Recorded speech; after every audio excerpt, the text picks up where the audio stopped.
Hello and good afternoon. Siya nga pala, ito yung ipakita ko sa inyo kung paano maghati ng gyro na hindi na kailangan yung scissors o yung cutting. Hi, this is your Yo-Yo Sam. Welcome to my channel. To all subscribers and non-subscribers, you are very much welcome. And if you have any comment, just go to the comment section of my channel. And thank you very much. Come on, let's go. Let's bolt.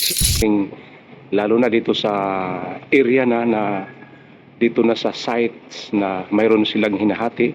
Pero kung palabalagbag, pwedeng hatiin sa scissor. Pero kung naka-lengthwise, mahirapan sila sa paghati. At ito yung kanilang technique na ginagamit upang mahati yung gyro na hindi sila nahihirapan. Unang-una, ang dulo ng gyro ay hiwain muna ng ilang inches o 3 inches magkabilaan kung gaano kalaki ang kanyang hihiwain, at ito ipakita ko sa inyo kung paano sa paghati ng gyro. Ito yung mga technique na kanilang ginagamit.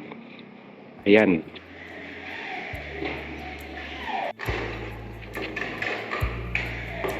Wala di ano mo lakan para di sa mudagan.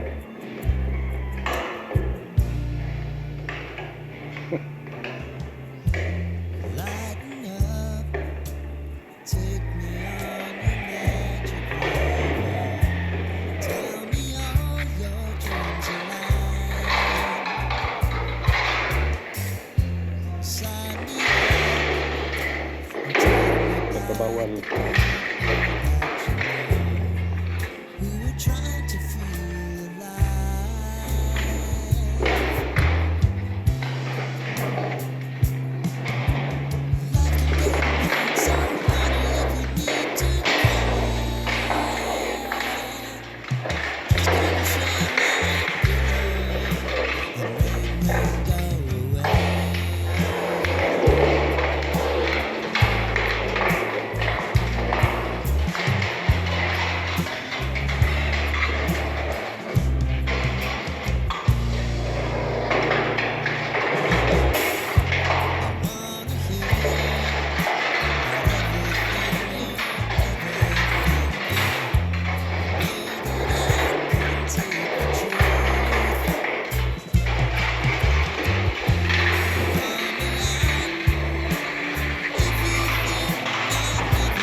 This is your Yo-Yo Sam. See you on my next vlog and God bless us all.